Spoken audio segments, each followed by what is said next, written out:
Hello dear students, once again I am welcoming you all to the MKJN classes and we were discussing about the evolution. और evolution के बेटा maximum evidences we have covered up.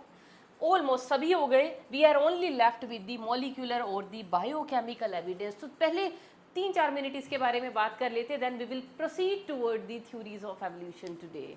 Let's start with the molecular or the biochemical evidences of the evolution. So where is this slide? Okay. So biochemical and molecular evidences. अब biochemical and molecular evidences का मतलब आप समझ ही गए होंगे, है ना. हम किस चीज़ के बारे में बात करेंगे? हम कुछ ऐसे मॉलिक्यूल्स के बारे में बात करेंगे, ऐसी कुछ मैक्रो माइक्रो मॉलिक्यूल कंपाउंड्स के बारे में बात करेंगे जो हमें आइडिया देंगे कि एवोल्यूशन हुआ है, जो एवोल्यूशन का प्रूफ देंगे, क्योंकि we are studying about the evidences. तो उस एविडेंस में बेटा सबसे पहला नंबर किसका आ जाता है? सबसे पहला नंबर आएगा उसमें एटीपी मॉलिक्यूल का. अब एटीपी मॉलिक्यूल हर एक जो भी लिविंग ऑर्गेनिज्म है, अगर मैं उसकी एनर्जी करेंसी की बात करूं, what is ATP molecule? It is the energy currency of all living cells. तो अगर हम एवोल्यूशन पढ़ रहे हैं, एवोल्यूशन में किसको पढ़ रहे हैं? लिविंग चीज़ों को ही तो पढ़ रहे हैं ना. तो सारी की सारी लिविंग चीज़ों में लिविंग चीज़ें हैं तो वो सेल की बनी होंगी, चाहे वो एक सेल की बनी हो, मैं मल्टी सेल्स की बनी हो, चाहे वो मतलब यूनिसेलुलर हो या वो मल्टी सेलुलर हो. किसी भी टाइप का ऑर्गेनिज्म है, सिंपल है चाहे वो कॉम्प्लेक्स है, ultimately that is made up of the cell. तो वो सेल, हर एक सेल में एनर्जी करेंसी क्या यूज़ होती है? चाहे वो प्लांट सेल है, चाहे वो एनिमल सेल है, किसी भी चीज़ का सेल है, एनर्जी करेंसी क्या है सेल की? एटीपी. हर एक लिविंग ऑर्गेनिज्म के अंदर एनर्जी करेंसी का नेम है एटीपी.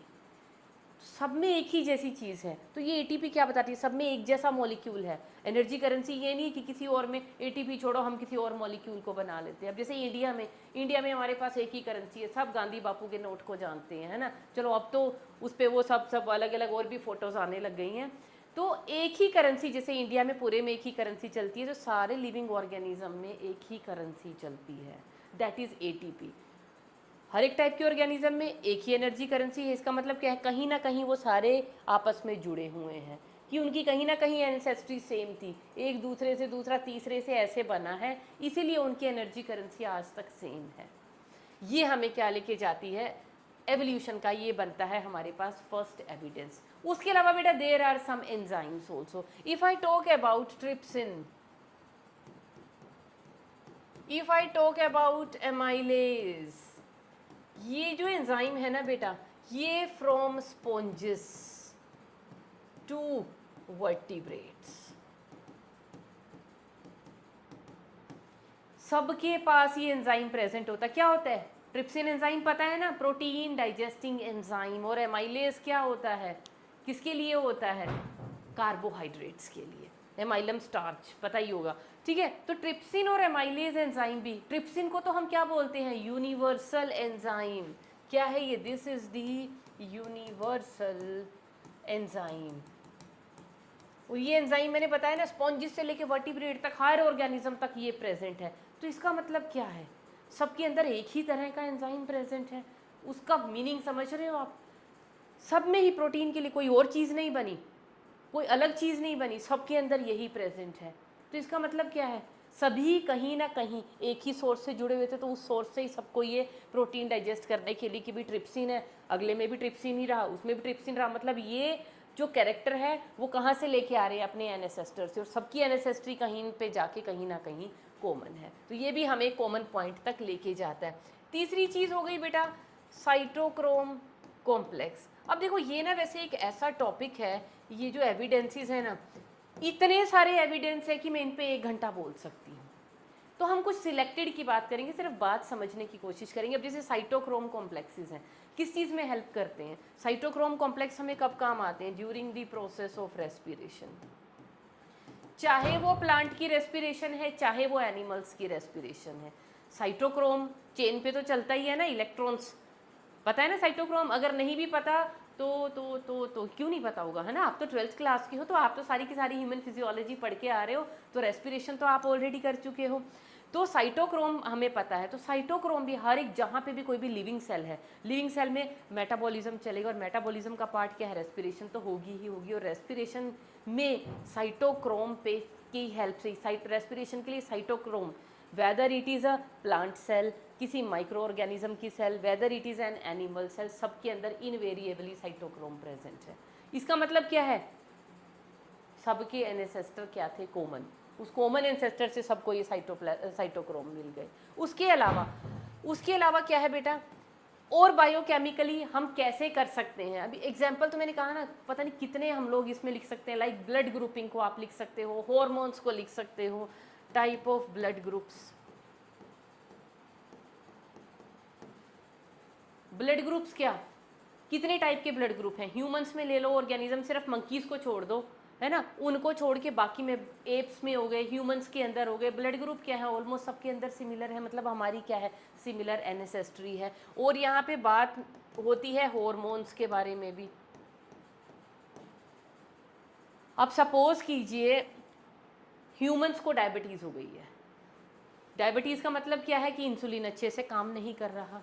तो अगर उसको हम किसी और एनिमल की बॉडी से लाके उसके अंदर पेनक्रियाज डाल दे, वहाँ से वो मतलब किसी और एनिमल की बॉडी से हम उसको हार्मोन इंसुलिन प्रोवाइड करवा दे, तो वो हार्मोन वहाँ पे उसकी बॉडी में काम कर जाता है।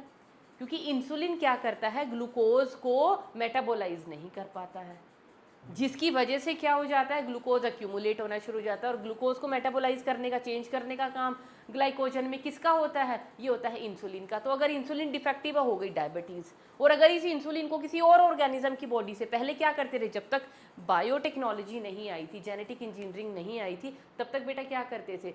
इतने ज़्यादा एनिमल्स को स्लॉटर किया जाता था वो इंसुलिन उनकी बॉडी से निकालने के लिए, कि उस इंसुलिन के फिर इंजेक्शंस या वो ड्रग जो है ह्यूमंस को दी जाती थी। लेकिन जैसे ही बायोटेक्नोलॉजी आ गई, जेनेटिक इंजीनियरिंग आ गई, उसकी हेल्प से अब हम ये जो डायबिटीज़ के लिए इंसुलिन है वो हम बायोटेक्नोलॉजिकली लैब में बना सकते हैं। तो अब वो एनिमल्स को स्लॉटर करने की ज़रूरत नहीं है। तो वो एनिमल का इंसुलिन ह्यूमन की बॉडी में भी काम आ रहा है। इसका मतलब क्या है? कहीं ना कहीं एनिमल्स जो, जिनकी भी काउस से निकाल लो, पिग्स से निकाल लो, तो कहीं ना कहीं उन सब की एनेसेस्ट्री क्या है? सेम है। ऐसे ही हार्मोन में एक एग्जांपल हमारे पास दिया हुआ है थायरोक्सिन हार्मोन का। फ्रॉग का जब टैडपोल लार्वा एडल्ट के अंदर मेटामॉर्फोसाइज होता है, तो किसकी हेल्प से होता है? With the help of hormone thyroxine. तो अगर उसकी बॉडी से हम उसकी थायराइड ग्लैंड निकाल ले, थायरोक्सिन उसकी बॉडी से हमने निकाल लिया, तो फ्रॉग का जो टैडपोल है वो एडल्ट के अंदर चेंज नहीं होता, रुक गई उसकी मेटामॉर्फोसिस वहीं पे। लेकिन अगर वही थायरोक्सिन हार्मोन मैं ह्यूमन की बॉडी से या किसी और ऑर्गेनिज्म की बॉडी से उसके अंदर डाल दूँ ना, तो उनकी मेटामॉर्फोसिस कंप्लीट हो जाती है। इसका मतलब क्या है? हमारी बॉडी का या किसी और ऑर्गेनिज्म की बॉडी का भी थायरोक्सिन उनको एक्सेप्टेड है, एक्सेप्टेबल है, सेम काम कर रहा है। इसका मतलब क्या है? जो हार्मोन हमारी बॉडी का है वो उनकी बॉडी में भी सेम काम कर रहा है, उनका हमारी बॉडी में सेम काम करेगा। तो इसका मतलब क्या है? हम सबके मॉलिक्यूल्स, हार्मोन, सब कुछ कॉमन काम करें। इसका मतलब क्या? हमारी कुछ कॉमन एंसेस्ट्री रही है पीछे से, इसी वजह से। और एग्जाम्पल बेटा यहाँ पे किस चीज़ का दिया जा सकता है? टाइप ऑफ प्रोटीन्स का, types of protein study. Proteins भी क्या हैं? मॉलिक्यूल्स ही तो हैं, बॉडी के मैक्रो मॉलिक्यूल्स। किसके बारे में बताते हैं? ये भी हमें एवोल्यूशन के बारे में बताते हैं। कैसे बताते हैं? अब सपोज कीजिए 3-4 इंडिविजुअल्स हैं, हमने उनके प्रोटीन्स स्टडी किए ह्यूमन की बॉडी के अंदर। अब सबका जो हेयर है सेमी प्रोटीन से बना हुआ है, सबकी बॉडी के अंदर जो जो प्रोटीन जिस ऑर्गन में है वो सारे के सारे प्रोटीन हमारे क्या प्रेजेंट है? सबके अंदर सिमिलर प्रोटीन्स प्रेजेंट हैं। प्रोटीन को किस चीज़ के बने होते हैं? Proteins are made up of amino acids. और एमाइनो एसिड्स के लिए कौन कोड करता है? डीएनए। अगर हमारे प्रोटीन सेम है मीन्स हमारे अमाइनो एसिड का सीक्वेंस भी सेम है। अमाइनो एसिड का सीक्वेंस क्यों सेम है? क्योंकि हमारा सबका 99.9% डीएनए भी जो हमारे ऑलमोस्ट जो है वो भी क्या है? हमारे पास सेम है। तो सिमिलर प्रोटीन का मतलब सिमिलर अमाइनो एसिड सीक्वेंस और सिमिलर डीएनए। और सिमिलर डीएनए हमें क्या बता रहा है? Common ancestry. समझ में आ रहा है?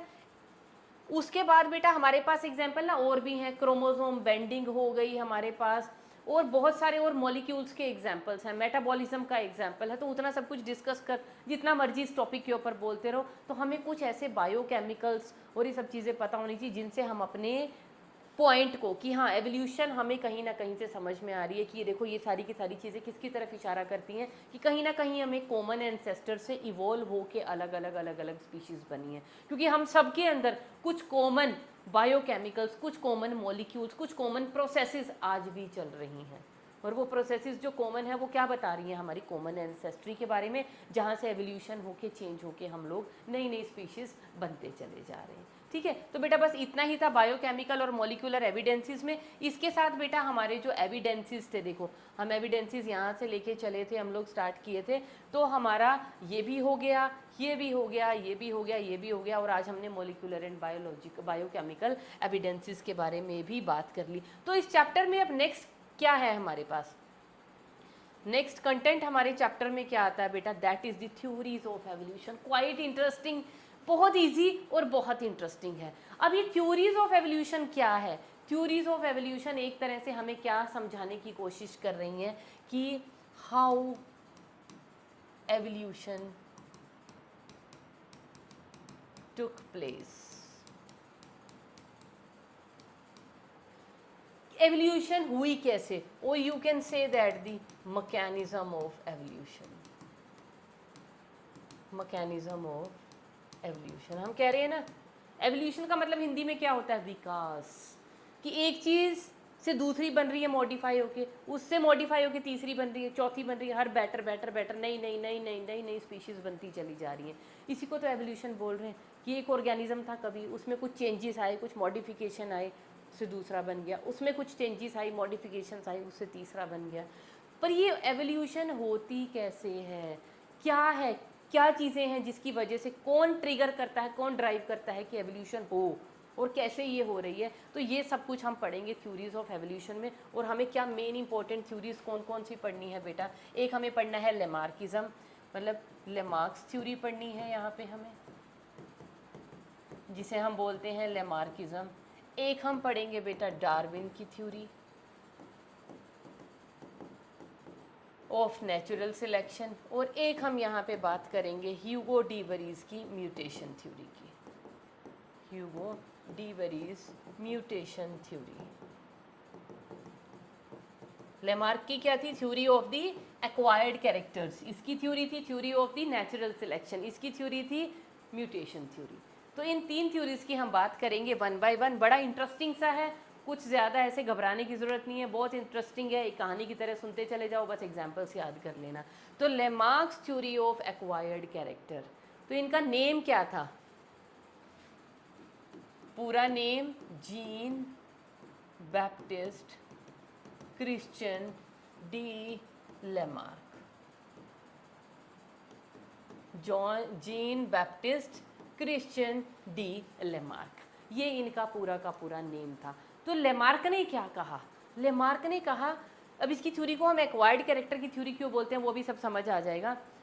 लेमार्क ने कहा कि whenever there will be change in the environment, कभी भी अगर इन्वायरमेंट चेंज होगा तो उसके अंदर क्या होगा, उस चेंज इन्वायरमेंट के हिसाब से, हाँ हमें नीड होगी ना कि हम उस चेंजिंग इन्वायरमेंट के हिसाब से अपने आप को भी अब चेंज करें, मॉडिफाई हो। अब बाहर देखो फैशन है ना, अभी फैशन को ले लेते हैं। अब फैशन आप लोग, कुछ भी चेंज हो रहा है बाहर, क्या फैशन चल रहा है, क्या पहना जा रहा है, क्या आजकल ट्रेंड में है, ट्रेंडिंग है ना, ट्रेंडिंग बड़ी चलती है आजकल, क्या चीज़ें ट्रेंड कर रही हैं इंस्टा पे, क्या चीज़ें ट्रेंड कर रही हैं, है ना। तो वो ट्रेंडिंग में क्या चीज़ है उसकी तरफ भागते हैं ना, तो हम उसी के ट्रेंडिंग को देख के हम अपने आप को क्या चेंज करते हैं कि हम भी इस ट्रेंड को फॉलो करेंगे, हमें भी ऐसा बनना है। तो लेमार्क क्या बोलता है, जब भी there will be change in the environment, there will be need to modify according to that. तो उस change in the environment, change in environment, तो नीड पड़ेगी, किस चीज़ की नीड पड़ेगी, कि हमारे जो ऑर्गन्स हैं, कुछ ऑर्गन्स हैं इन्वायरमेंट की चेंजिंग नीड के हिसाब से, अगर हमें अपने आप को उस इन्वायरमेंट के अंदर सेटल करना है, तो हम अपने ऑर्गन्स का, कुछ ऑर्गन्स का जो है over use, use and disuse of organs. कुछ ऑर्गन्स हैं जिनका हमें यूज़ ज़्यादा करना पड़ेगा, उन कंडीशंस, चेंजिंग कंडीशंस के हिसाब से अपने आप को ढालने के लिए कि हाँ ये अब हमारे ऑर्गन ज़्यादा काम आएंगे, इन्वायरमेंट ऐसा हो गया, ये चीज़ हमारी ज़्यादा काम करेगी। अभी एग्जांपल दूंगी, आपको समझ आ जाएगा। और कुछ ऑर्गन है जिनका हम यूज़ ख़त्म कर देंगे कि इन्वायरमेंट चेंज हो गया अब इस चीज़ की, जैसे निक्टिडेटिंग मेम्ब्रेन है, हमारा विजडम टूथ है, ये सारी की सारी चीज़ें क्या हैं, डिसयूज़ की वजह से रिड्यूस होती चली गई ना। और यूज़, जिन चीज़ों का हमने यूज़ किया वो चीज़ें हमारी और दिमाग, ब्रेन हम यूज़ करते चले जा रहे हैं, हमारी क्रेनियल कैपेसिटी बढ़ती चली जा रही है। देखो इंटेलिजेंस जो आईक्यू है लोगों का कितना हाई होता चला जा रहा है ना। तो यूज़ का मतलब क्या है, यूज़ का मतलब समझ रहे हो, उस ऑर्गन को हम क्या कर रहे हैं, ज़्यादा यूज़ करेंगे उतना ज़्यादा वो पावरफुल या स्ट्रेंथन होता चला जाएगा। और जिन ऑर्गन का यूज़ हम नहीं करेंगे वो उतने ही रिड्यूस्ड, वीक या नॉन फंक्शनल होते चले जाएंगे। तो जिसकी वजह से अब जो ऑर्गन यूज़ हुआ उसमें जो भी चेंजेस आए, तो वो मतलब कोई भी अगर ऑर्गन में चेंजेस आए तो वो जो चेंजेस आए वो एक तरह का उस ऑर्गन का क्या हुआ, एक्वायर्ड कैरेक्टर, एक्वायर्ड कैरेक्टर। और ये एक्वायर्ड कैरेक्टर जो है इनकी क्या होगी, इनहेरिटेंस। ये नेक्स्ट पीढ़ी को भी चले जाएंगे, inheritance of the acquired character. देखो अब इसको ना आपको ऐसे नहीं समझ आएगा, खिचड़ी पक रही होगी आपके लिए, क्या लिखे जा रही है मैडम। ये वैसे इस थ्योरी के पोस्टुलेट्स थे या पॉइंट्स ऑफ द थ्योरी। अब इसको हम लोग समझने की कोशिश करते हैं by the example of this. Lamarck ने एक्सप्लेनेशन क्या दिया था कि भाई पहले पुराने टाइम में, अभी तो जिराफ आप ऐसा देखते हो ना ऊंचे वाला, जब कभी एवोल्यूशन जब हुई, जब कभी जिराफ पिक्चर में आया तो वो जिराफ बिल्कुल गोट की तरह होते थे, छोटे छोटे। क्या खाते थे, नीचे का सारा ये घास वास हो गई, छोटी मोटी झाड़ियाँ वाड़ियाँ, जहाँ तक वो रीच कर जाए उनका माउथ, बस उन चीज़ों के ऊपर वो डिपेंडेंट थे। फिर क्या हुआ, फेमिन आया, ड्राउट आया बड़ा बुरा, और उस ड्राउट के अंदर सब सूखा पड़ गया, नीचे का घास वास झाड़ियाँ वाड़ियाँ सब सूख गई, कुछ बड़े ट्रीज़ ही हैं जो सर्वाइव कर गए। तो अब उनको खाना कहाँ दिखाई दे रहा है, बड़े वाले ट्रीज़ में। तो अगर उनको सर्वाइव करना है इन ड्राउट कंडीशंस में तो वो क्या करेंगे, उन्होंने कोशिश की, जंप किए, अपने 4 लिम्स उठाए और अपने नेक को स्ट्रेच करना शुरू किया, क्योंकि अभी तो नेक छोटी है, गोट्स जैसे हैं, शीप जैसे हैं देखने में। तो उन्होंने उन पत्तों तक, उन पेड़ों तक अपना फूड जुटाने के लिए उछलने की कोशिश की। करते करते उनकी क्या हुआ, धीरे धीरे धीरे उनकी नेक और उनकी 4 लिम्ब स्ट्रेच होना शुरू हुई, स्ट्रेचिंग हुई, कोशिश करते रहे, देखो स्ट्रेचिंग हुई, ओरिजिनल शॉर्ट नेक्ड एंसेस्टर। फिर keep stretching neck to reach leaves higher up on the tree and stretching. तो स्ट्रेचिंग करी, फिर और स्ट्रेचिंग करी, and stretching until neck becomes progressively longer. तो स्ट्रेच करते रहे और उनकी नेक अल्टीमेटली इतनी लंबी हो गई और उनके 4 लिम्स इतने ऊंचे हो गए कि वो पेड़ों की टहनियों तक पहुंच गए। और जो पहुंच गए, जिन्होंने ये कैरेक्टर मतलब अपने अंदर डेवलप कर लिया, मतलब कुछ ऑर्गन्स उनके क्या हुए, यूज़ हुए, नेक का जैसे यूज़ हुआ, 4 लिम्स का यूज़ हुआ, तो ये वाले ऑर्गन उनके क्या डेवलप होने शुरू हो गए। समझ में आया, यूज़ एंड डिसयूज़ मैंने लिखा है। तो whenever there will be change in the environment there will be need to change yourself. तो आपको कुछ अपने ऑर्गन हैं जो ज़रूरत से ज़्यादा इस्तेमाल करने पड़ सकते हैं, उल्टा भी पॉसिबल है कि कुछ हैं जो फंक्शन लेस ही हो जाएं। तो there was a change in environment, सूखा पड़ गया था जिराफ के लिए, तो उसको नीड महसूस हुई, भैया पेट भरना है, अब कुछ तो करना पड़ेगा, नीचे के तो पत्ते वत्ते सूख गए, सब झाड़ियाँ सूख गई, क्या किया जाए। तो उन्होंने अपने नेक का, अपनी 4 लिम्स का यूज़ करना शुरू कर दिया, उनकी स्ट्रेचिंग शुरू कर दी, ऐसे पेड़ों तक जाना शुरू कर दिया। तो वो स्ट्रेचिंग जितनी हुई होती रही, वो अगली जनरेशन में जाती रही, फिर अगली जनरेशन ने और कोशिश की और स्ट्रेचिंग हुई, और लंबी हो गई नेक, और लंबी हो गई, और लंबी, और अल्टीमेटली वो 4 लिम्स और नेक इतने लंबे हो गए कि वो ट्रीज़ की टहनियों तक पहुंच गए। तो ये क्या हो गया, उनका एक्वायर्ड कैरेक्टर। ये कैरेक्टर उन्होंने खुद एक्वायर किया है, कोशिश कर करके। जैसे एक एथलीट है, उसकी मसल्स कैसे होती है, वो इतना भागता है, सब कुछ मसल डेवलप करते हैं ना, जिम में जाते हैं, इतनी मसल बना रहे हैं, तो वो कैरेक्टर हमने एक्वायर किया है। बोरिंग ऑफ पिना, बोरिंग ऑफ नोज, ये हमने करवाई है, हमने एक्वायर किया है। ये मैं बर्थ से तो नहीं कि ये सब कुछ होके आया है ना। किसी की बॉडी का शेप कैसा है, अब जिम में हम बहुत मोटे हैं, या मतलब ऐसा बोलना नहीं चाहिए मुझे कि बड़ा ओबेसिटी हम लोगों में, हम जिम विम जा रहे हैं, अपने आप को फिट कर रहे हैं, अपना बॉडी का एक शेप मेंटेन किया है, वो क्या है, एक एक्वायर्ड कैरेक्टर है। मैंने कोई इंस्ट्रूमेंट बजाना सीख लिया, वो एक एक्वायर्ड कैरेक्टर है। आप पढ़ाई कर रहे हो, ये आपका एक्वायर्ड कैरेक्टर है। तो ये कैरेक्टर क्या है, एक्वायर। और ये लेमार्क ने सबसे गलत बात क्या बोल दी कि ये जो एक्वायर्ड कैरेक्टर है ना, ये क्या होंगे, inherit to the next generation. तो एग्जाम्पल उन्होंने क्या लिया, सबसे क्लासिक एक्सप्लेनेशन उस उन्होंने क्या ली यहाँ पे, एग्जाम्पल किसका है, नेक ऑफ जिराफ, इसको याद रखना है।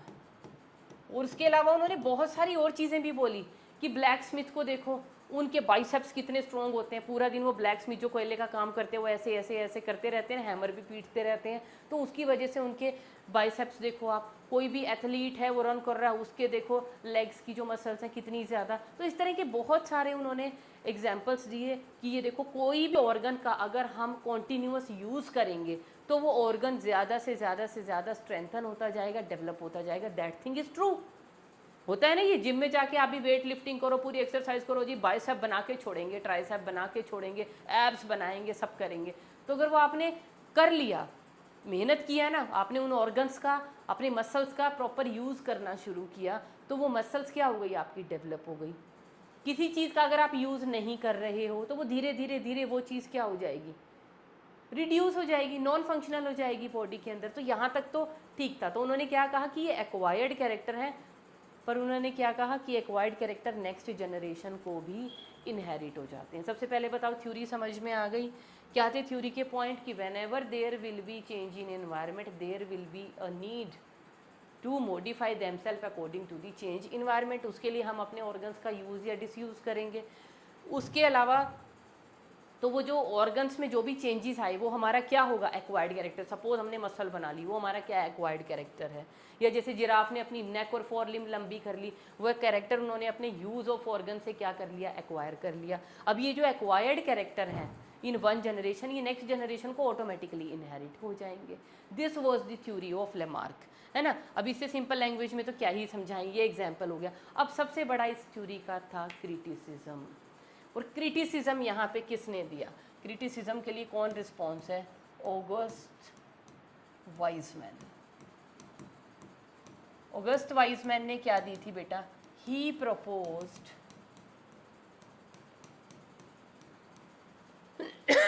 Theory of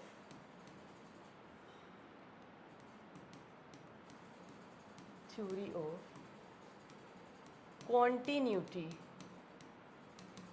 of germplasm। उन्होंने क्या दी थी, theory of continuity of germplasm. अब आपको तो ये समझ नहीं आया होगा तो इसको इजी लैंग्वेज में करके बता देते हैं। उन्होंने कहा कि if any kind of change occurs in your somatic cell that can never be inherited. If, इसका सिंपल मीनिंग क्या है, if any kind of change occurs in the somatic cells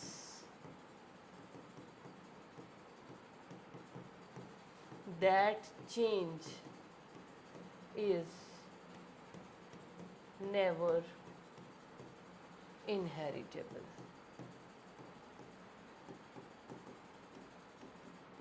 कि अगर आपके सोमैटिक सेल्स के अंदर अगर कोई भी चेंज आप ला रहे हो वो आगे ट्रांसमिट नहीं होता है। कैसे, कहने का क्या मतलब है, सपोज करो आप इतनी पढ़ाई कर रहे हो, सब कुछ हो, आप डॉक्टर बन गए, इतना इंटेलिजेंट क्वेश्चन आपने अपना बढ़ाया, आपने खूब तैयारी की, खूब मेहनत की, आप डॉक्टर बन गए पूरा, है ना, फुल फ्लैश बैठ गए, ठीक है सब कुछ। फिर आपकी मैरिज हुई, आगे लाइफ स्टार्ट होगी, रिप्रोड्यूस किए, बच्चे हो गए। तो आपके बच्चे क्या बाय बर्थ ही जो कुछ आपने एक्वायर किया, इतना जोर लगाया, इतनी पढ़ाई की, क्या ये सारा ज्ञान वो बाय बर्थ लेके पैदा होंगे।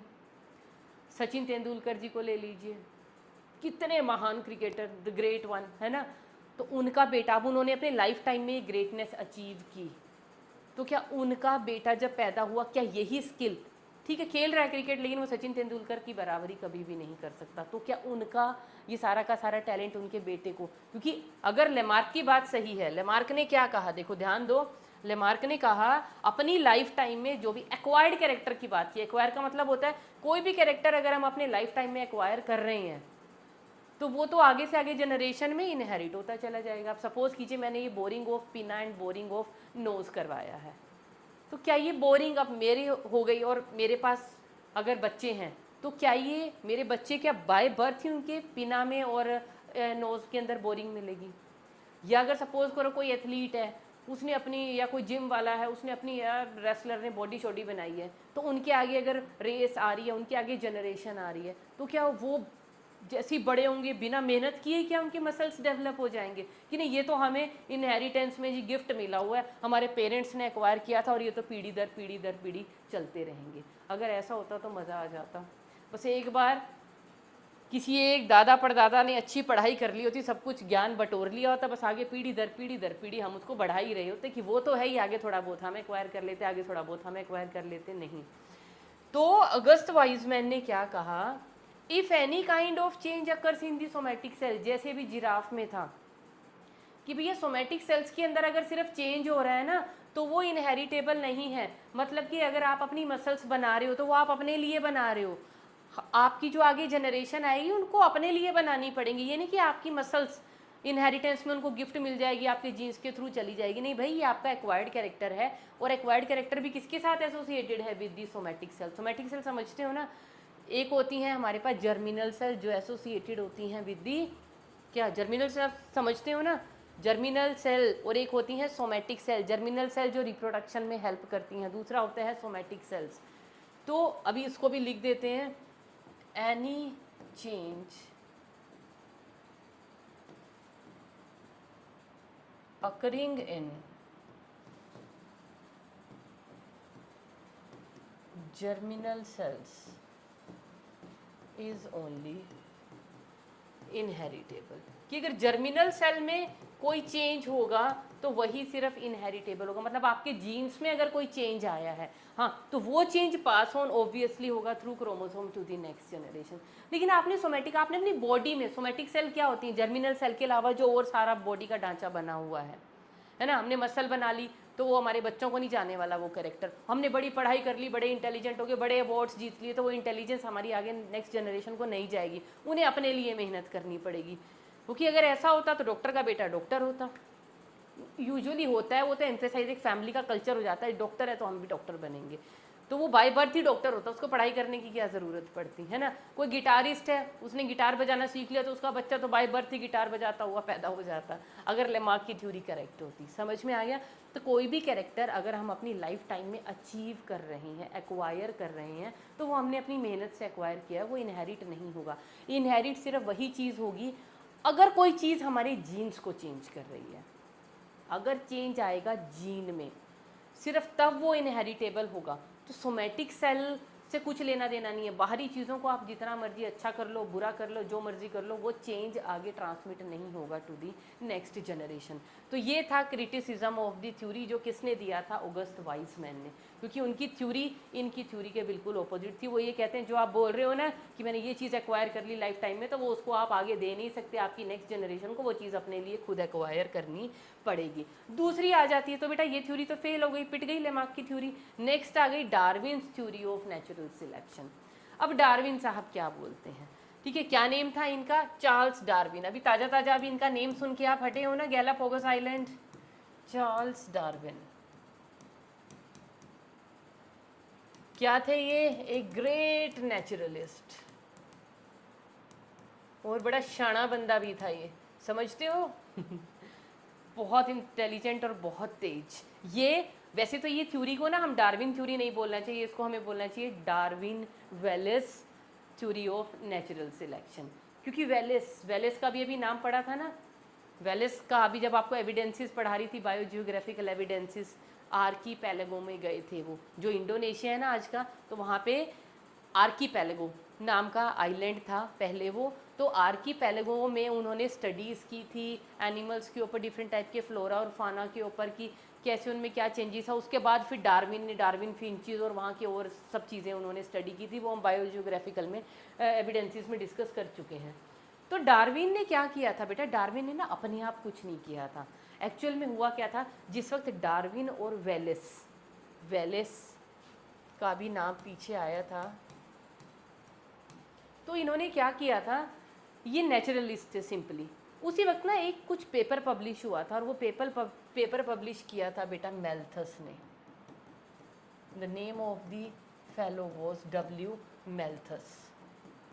और मेल्थस ने किसके ऊपर पेपर पब्लिश किया था, अबाउट दी पॉपुलेशन, पॉपुलेशन के बारे में उन्होंने कुछ कंक्लूजन दिया था। क्या उनका कंक्लूजन था, क्या उनका पोस्टुलेट था रिगार्डिंग दी पॉपुलेशन। उस वक्त मेल्थस ने पॉपुलेशन पे स्टडी कर रहा था, क्या स्टडी कर रहा था, पॉपुलेशन स्टडी कर रहा था। और पॉपुलेशन की स्टडी से उसके क्या कंक्लूजन निकले, क्या कंक्लूजन था उनकी स्टडी का, कि भाई जो पॉपुलेशन है ना that is increasing.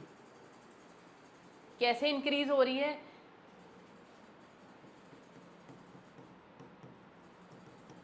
Population is increasing very fast.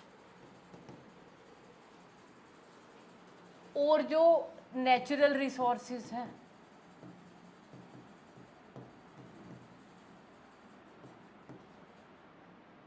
Are increasing at a comparatively slower rate।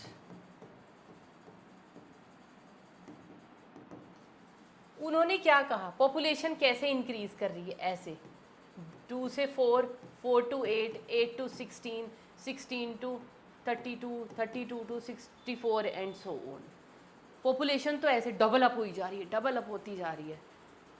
और ये जो नेचुरल रिसोर्सेज है, क्योंकि पॉपुलेशन कब बढ़ेगी, जब आपके पास खाने पीने को कुछ होगा, ज़िंदा रहोगे तभी तो पॉपुलेशन बढ़ाओगे ना। तो हमें सपोर्ट करने वाले जो नेचुरल रिसोर्सेज हैं, हवा, पानी, फूड, सब पता है ना आपको नेचुरल रिसोर्सेज क्या होते हैं, जिनकी वजह से हमारा जीवन है, वो किस तरह से बढ़ रहे हैं, वो भी बढ़ रहे हैं, लेकिन उनका उनका ग्रोथ का रेट बताएं, हमारे नेचुरल रिसोर्स कैसे बढ़ रहे हैं, एट द रेट ऑफ 2, 4, 6, 8, 10, 12, 14। समझ गए कैसे बढ़ रहे हैं, अरिथमेटिकली।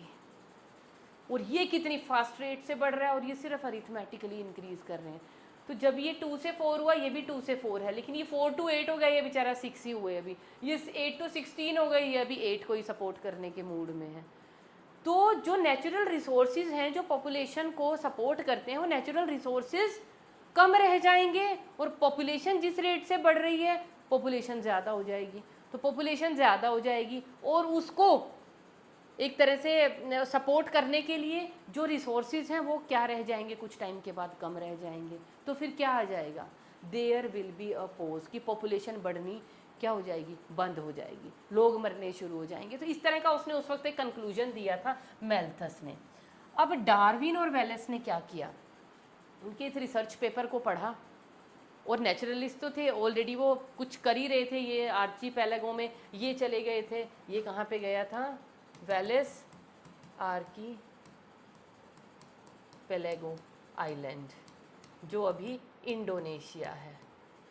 और डार्विन तो आपको पता है HMS बीगल में सवारी कर रहा था, कहाँ पे गया था, गैलापागोस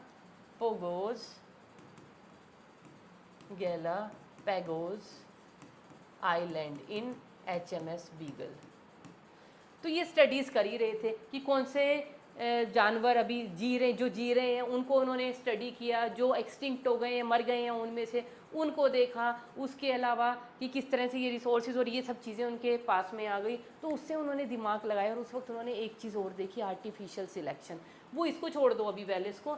तो डार्विन ने जब ये चीज़ देखी, क्योंकि डार्विन की थ्योरी ही रह गई है, वेलेस की हम इसको नहीं बोलते, डार्विन एंड वेलेस। डिफरेंस क्या था, दोनों ने इसको पढ़ा, दोनों ने अपनी बुद्धि लगाई और एक थ्योरी दे दी, लेकिन थ्योरी के क्या थे, पोस्टुलेट ज़्यादा क्लियर और ज़्यादा बढ़िया ढंग से ये पब्लिश हुए थे, क्योंकि उसने ज़्यादा अच्छी एक्सप्लेनेशन, ज़्यादा चालाकी से काम किया। एनिमल के साथ साथ प्लांट्स पे भी उन्होंने एग्जाम्पल दिए और अपनी थ्योरी को बड़े अच्छे से समझाया। तो चार्ल्स डार्विन हो गया सुपर हिट। इनका रिसर्च पेपर उतना इफेक्टिव नहीं रहा, तो उस थ्योरी को क्रेडिट मिलना चाहिए था दोनों को, लेकिन क्रेडिट सारा का सारा कौन ले गया? डार्विन। और एक्चुअल काम किसने किया था? मैल्थस ने किया था। तो डार्विन ने सिर्फ क्या किया, इस थ्योरी को पढ़ लिया और उसने क्या कहा कि जब ऐसी कंडीशन आएगी कि पॉपुलेशन बड़ी तेज़ी से बढ़ रही है, नेचुरल रिसोर्सेज उतने नहीं बढ़ेंगे, तो अल्टीमेटली क्या होगा? क्या होगा? देखो अब उसके मैं पहले लिख देती हूँ पोस्टुलेट्स। तो पोस्टुलेट्स क्या थे इस थ्योरी के? Postulates of the theory. उन पोस्टुलेट में सबसे पहले क्या था बेटा? Over production. कि जब भी कोई चीज़ बहुत ज़्यादा बढ़ेगी, जैसे पॉपुलेशन का ओवर प्रोडक्शन हो रहा है ना, या ओवर पॉपुलेशन कह लो, उसकी वजह से क्या होगा? इतना ज़्यादा जब ओवर प्रोडक्शन होगा तो उसकी वजह से क्या होगा? There will start a competition. क्या स्टार्ट हो जाएगा? कॉम्पिटिशन। ये जिसको हम क्या बोलते हैं? Survival for existence. देखा है कभी फेमिन आता है, कोई ड्रॉट आ रहा है, वो आर्मी वाले देखा खाने के पैकेट्स नीचे फेंकते हैं, 10 पैकेट फेंके, नीचे 100 खड़े हुए हैं लोग उनको कैच करने के लिए। तो क्या होगा? जो फिटेस्ट होगा, जो ऊंचा होगा, ज़्यादा लंबी छलांग लगाएगा, जो इधर उधर धक्का मुक्की कर लेगा और उस पैकेट को पकड़ लेगा, उसके तो मज़े हैं। बाकी जो नहीं कर पाए, जो कमज़ोर थे, नहीं जंप लगा पाए, नहीं कैच कर पाए, वो रह जाएंगे। तो फिटेस्ट का मतलब समझ रहे हो? मतलब अपनी एग्जिस्टेंस के लिए उनमें क्या शुरू हो जाएगी? फाइट। क्योंकि रिसोर्सेज हैं कम, खाना रखा हुआ है 1 प्लेट, भूखे हैं 10, तो कैसे झपटेंगे वो उसके ऊपर? जो ज़्यादा स्ट्रोंग होगा, सब कुछ होगा, वो सबसे पहले छीन छान के खा जाएगा। तो क्या शुरू हो जाएगा? कंपटीशन। जब भी ओवर प्रोडक्शन का मतलब ही क्या है? कि उतने रिसोर्सेज नहीं है, उसके कंपैरिजन में ऑर्गेनिज्म का नंबर ज़्यादा बढ़ रहा है। Whenever there will be over production, there will exist some kind of competition. और कॉम्पिटिशन की वजह से फिर क्या होगा? कॉम्पिटिशन की वजह से क्या आ जाएगा? स्ट्रगल फॉर एग्जिस्टेंस शुरू हो जाएगा। सॉरी, इसको हटा दो आप यहाँ पे ना, फिर आप कंफ्यूज हो जाओगे। इसको आप लिख लीजिए स्ट्रगल फॉर एग्जिस्टेंस। कंपटीशन आ गया कि भैया खाना कम है, ये मुझे चाहिए, मुझे चाहिए, उसमें फिर उनका क्या शुरू हो जाएगा? स्ट्रगल। और उस स्ट्रगल के टाइम पे क्योंकि इन्वायरमेंट में भी चेंजेस आ रहे होंगे, तो क्या हो जाएंगी? कुछ न्यू वेरिएशंस आ जाएंगी। और ये जो नई वेरिएशंस आएंगी, इन नई वेरिएशंस को फिर क्या करेगा? नेचर सिलेक्ट करेगा। Natural selection. और नेचुरल सिलेक्शन के बाद नेक्स्ट क्या होगा? Survival of the fittest. और ये जो फिटेस्ट सर्वाइव करेंगे, ये क्या बना देंगे? एक न्यू स्पीशीज। देखो कहने का क्या मतलब, आप कुछ रिसोर्सेज हैं और एनिमल्स हैं। रिसोर्सेज हैं थोड़े, एनिमल्स हैं ज़्यादा। तो वो कहेंगे कि इन्हीं खाने पे आपको ज़िंदा रहना है। तो उस थोड़े खाने के लिए खाना है 4 लोगों का, खाने वाले हैं 10, तो कैसे करेंगे? और बांटने की उनमें इच्छा है नहीं, क्योंकि उन्होंने कंपटीशन की भावना रखी हुई है। क्योंकि इतनी बुरी हालत है कि ओवर प्रोडक्शन है, रिसोर्सेज उतने नहीं है, तो कंपटीशन छिड़ जाएगा। कंपटीशन कैसे? छीना चपटी होगी। उसको हम क्या बोलेंगे? Struggle for the existence. सब अपना पेट भरने के लिए छीना चपटी स्टार्ट कर देंगे। छीना चपटी स्टार्ट करने के टाइम पे, क्योंकि इन्वायरमेंट भी चेंज हो रहा है, there will be new variation, उनमें नई चीज़ें आएंगी। और वो जो नई वेरिएशन का मतलब क्या है? उस खाने को झपटने के लिए कौन क्या नई तरकीब लगा रहा है, कौन क्या नया प्लान लगा रहा है कि मैं किस तरह से बाकी 10 को हटाऊं और ये सारा खाना मैं छीन लूँ। वो क्या हो गई? उसमें वेरिएशन। वो वेरिएशन अब जो सबसे स्ट्रोंग होगा, जिसमें सबसे ज़्यादा बुद्धि होगी, जो उस खाने को ले आया, वो क्या होगा? अब उन 10 लोगों में से जिनके पास एक खाने की प्लेट थी, तो जो जीत के उस खाने को ले आया, बाकी 9 रह गए, क्योंकि वो अनफिट थे, वो छीन ही नहीं पाए। वो एक कैपेबल था, या तो वो स्ट्रॉन्ग था, छीन के ले आया, उसने कुछ बुद्धि लगाई, कुछ भी लगाया, उनको डिस्ट्रैक्ट किया, कुछ भी किया, तो ही वॉज इंटेलिजेंट, या जो भी कह लो, किसी भी तरह से वो ले आया। तो उसमें क्या थी? वो उसकी वेरिएशन थी बाकी से, क्योंकि वो अलग था। वो क्या थी? उसकी वेरिएशन थी।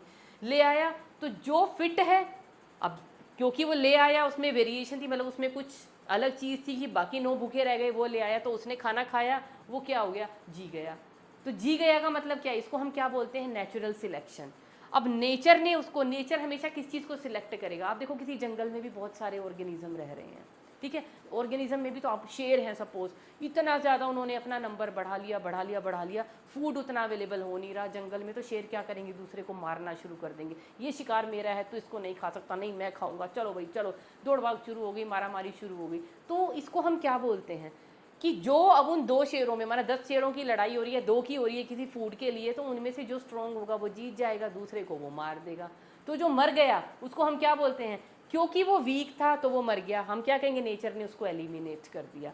सर्वाइव कौन करेगा, जो स्ट्रॉन्ग होगा, तो जो स्ट्रॉन्ग होता है नेचर उसी को सिलेक्ट करता है, मतलब जिसके पास नई वेरिएशन है उसको नेचर सिलेक्ट करेगा और वो क्या जाएगा सर्वाइव। उसको हम क्या कहते हैं कि नेचर किसको सिलेक्ट करता है, जो फिट है for the survival on this land earth, और जो क्योंकि वो बाकी से अलग था, जीत के आ गया, नेचर ने उसको सिलेक्ट किया, बाकी को उसने एलिमिनेट कर दिया, तो वो क्या बन जाएगा, एक नई स्पीशीज। ये तो इस थ्योरी का पोस्टुलेट था, ठीक है। अभी ये ऐसे समझ में नहीं आता, तो इसको हम क्या करते हैं, एग्जाम्पल के थ्रू समझने की कोशिश करते हैं। अब एग्जाम्पल ना, ये वाला एग्जाम्पल पहले नहीं लेते, एग्जाम्पल सबसे पहले लेते हैं हम लोग effect of DDT on mosquitoes, effect of DDT on mosquitoes.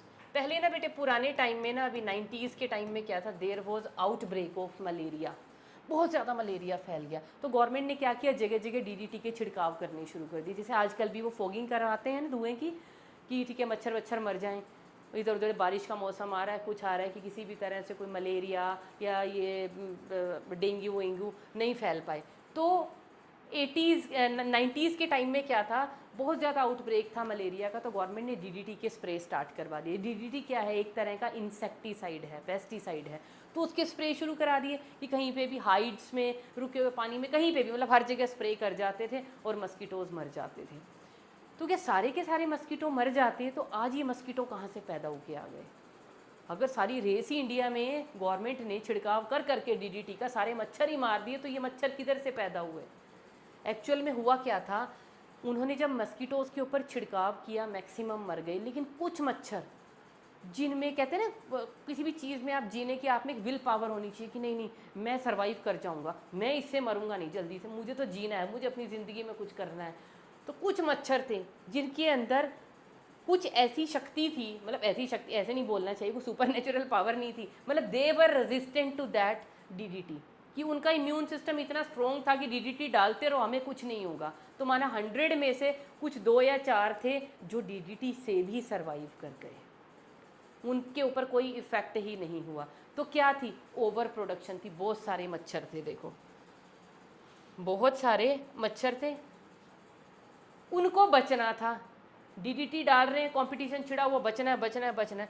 तो जो रेजिस्टेंट थे DDT से, मतलब जिनके अंदर कुछ अलग था, कुछ नया था, कुछ वेरिएशन थी, कुछ वैरायटी थी, नेचर ने उनको सिलेक्ट कर लिया। क्यों कर लिया, DDT का उनके ऊपर इफेक्ट ही नहीं हुआ। नेचुरल सिलेक्शन का मतलब समझते हो ना, देखो नेचुरल सिलेक्शन को ऐसे समझो, एक होती है बेटा चीज़ आर्टिफिशियल सिलेक्शन, देखो इसको समझना, फिर आपको नेचुरल सिलेक्शन अपने आप समझ में आ जाएगा। आर्टिफिशियल सिलेक्शन क्या होता है, कभी भी किसी जो प्लांट ब्रीडर्स होते हैं उनको देखा है, सपोज करो उन्होंने किसी एक प्लांट की 5 वैरायटीज़ जो हैं उन्होंने डेवलप कर ली किसी प्लांट ब्रीडर ने, और उसने देखा इन 5 में से भाई ये 4 नंबर वाली वैरायटी जो है ना कमाल, ये करवाएगी बहुत ज़्यादा मुनाफा, कि कमर्शियली मुझे इसको ग्रो करने में ज़्यादा फ़ायदा है। उसने 1, 2, 3 एंड 5 इनको डिस्कार्ड कर दिया और कॉन्टीन्यूसली इसको ग्रो करना शुरू कर दिया, क्योंकि इसकी कमर्शियल वैल्यू ज़्यादा थी। तो उसने क्या किया, 5, 6, 10, 15 तरह की जितनी भी वैरायटी थी उनमें से जो सबसे बेस्ट थी वो उसने पिक कर ली। इसको हम क्या कहेंगे, आर्टिफिशियल सिलेक्शन, कि उसने आर्टिफिशियली अपने फ़ायदे के हिसाब से जो उसको फ़ायदेमंद लगा उसने उसको सिलेक्ट किया। यहाँ पे कौन सिलेक्ट कर रहा है, ह्यूमन। ऐसे ही नेचर भी ये देखती है कि इतने कंपटीशन में जो जीत गया, जो जी गया, वही इस लैंड पे रहने के काबिल है, और जो हार गया, जो रह गया, वो क्या हो जाएगा, that will be eliminated by the nature.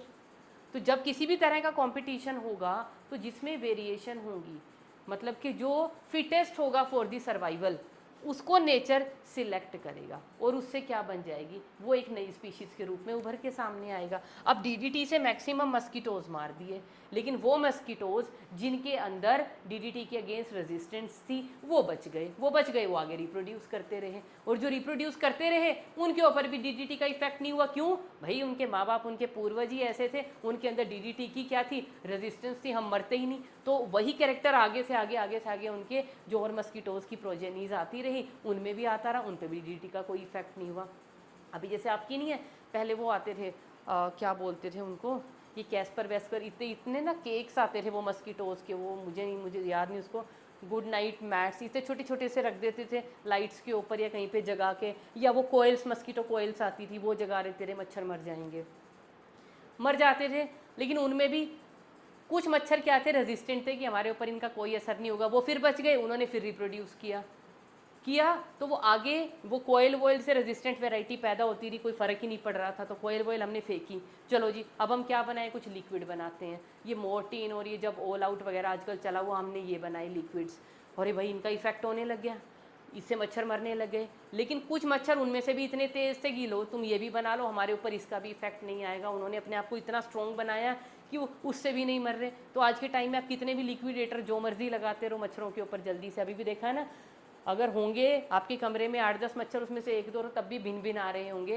वो लिक्विड लगाने के बाद भी, है ना। मस्कीटो कोयल बोलो आप, जो उसको लिक्विडेटर जो भी आप बोलते हो, ऑल आउट वगैरह, मोर्टीन सब लगा लो, बच जाएंगे, क्योंकि वो रेजिस्टेंट है। और जो रेजिस्टेंट है वो क्या है, those will be selected by the nature. मतलब नेचर को, नेचर भगवान उठ के नहीं आ रहा, अरे वाह तुमने बड़ा अच्छा, नेचर का मतलब क्या, जो बच गए इस नेचर में कि हम कुछ भी उनको दें और वो उससे सरवाइव कर गए, मतलब क्या किया है, सरवाइव हो गए, तो वो सिलेक्ट हो गए कि भी बाकी तो मर गए, तुम बचे हो, तुम करते रहो रिप्रोड्यूस, वेरी गुड।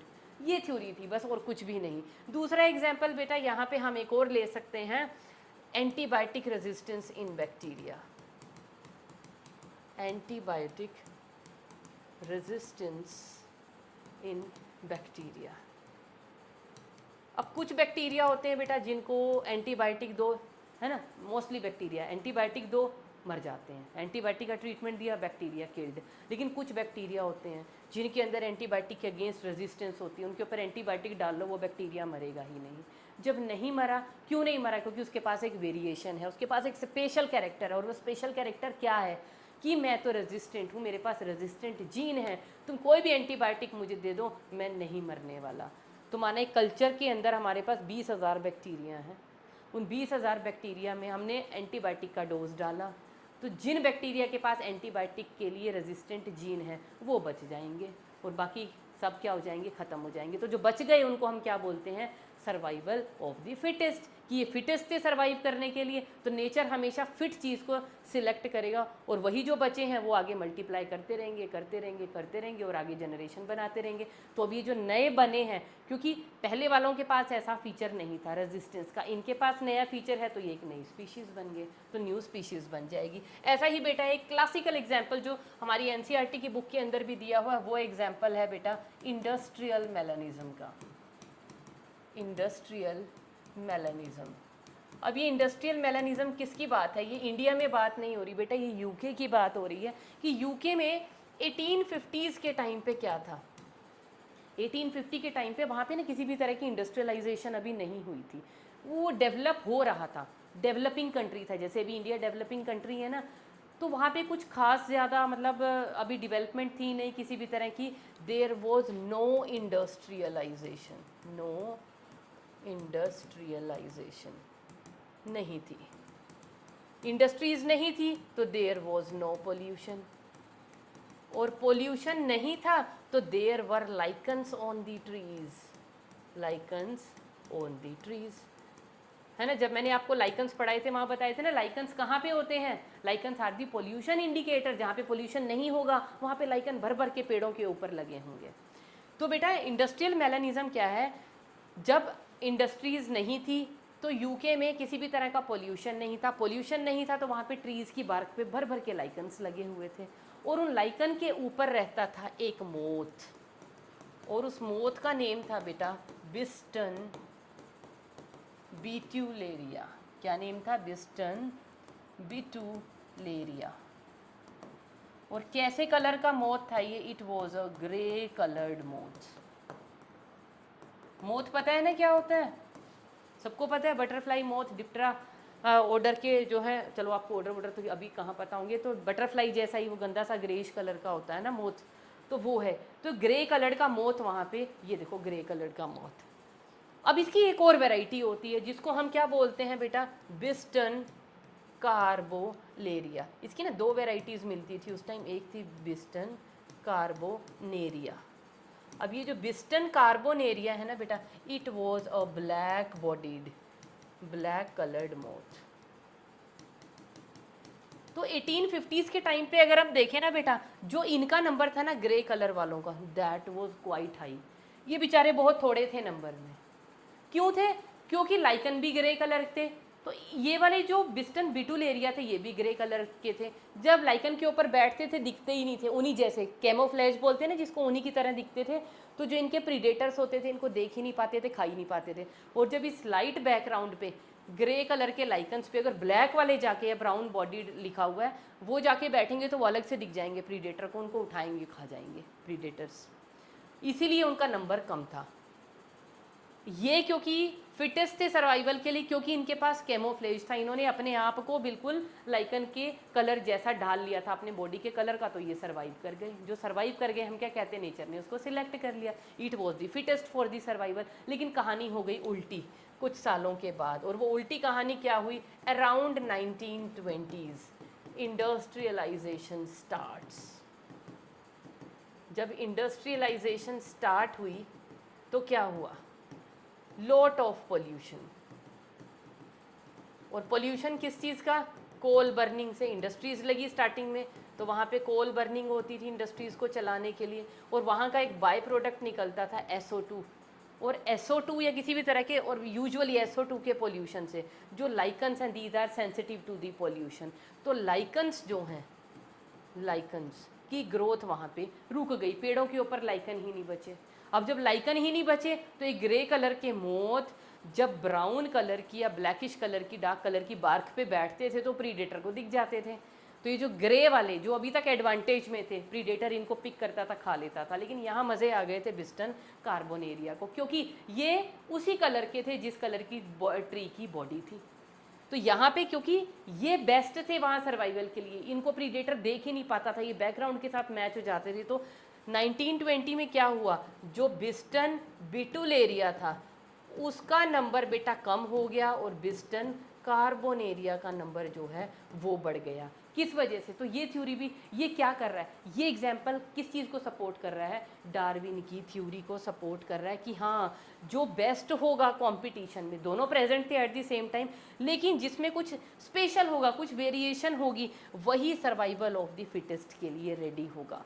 तो अब यहाँ पे ब्लैक वाला बैकग्राउंड से मैच हो रहा था, वो फिट था, और जो बेचारा दूसरा था वो बैकग्राउंड से अपना कलर वो चेंज ही नहीं कर पा रहा है, वो बैकग्राउंड से मैच हो ही नहीं पा रहा है, तो वो क्या हो गए? प्रीडेटर खा गए, मतलब those will be eliminated from the system.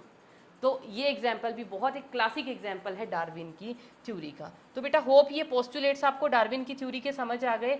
अब सबसे लास्ट चीज़ क्या रहेगी? Criticism of the theory. जैसे लेमार्क का मैंने बताया ना कि एक्वायर्ड कैरेक्टर कभी भी नेक्स्ट जनरेशन में इनहेरिट नहीं होते, ऐसे ही डार्विन की थ्योरी तो करेक्ट थी, लेकिन इसका भी क्रिटिसिज्म था। क्या क्रिटिसिज्म था? कि डार्विन ये नहीं बता पाया कि what was the basis of this variations, what was the actual cause of these variations। हम कह रहे हैं ना कि कुछ बैक्टीरिया के अंदर एंटीबायोटिक की रेजिस्टेंस है, कुछ मस्कीटो डीडीटी से रेजिस्टेंट हैं, कुछ ये बिस्टन कार्बोनेरिया बेचारे जो ग्रे हैं, ब्लैक है, मतलब इनमें क्या ऐसा स्पेशल कैरेक्टर है? वो चीज़ें जो एलिमिनेट नहीं हुई, जो सर्वाइव कर गई, तो उनके पास वो, मैंने कहा ना, कुछ स्पेशल कैरेक्टर है जिनको हम बोलते हैं वेरिएशन, वो बाकी से अलग हैं, उनमें वेरिएशंस प्रेजेंट हैं। तो वो अलग चीज़ को हमने क्या कहा? वेरिएशन।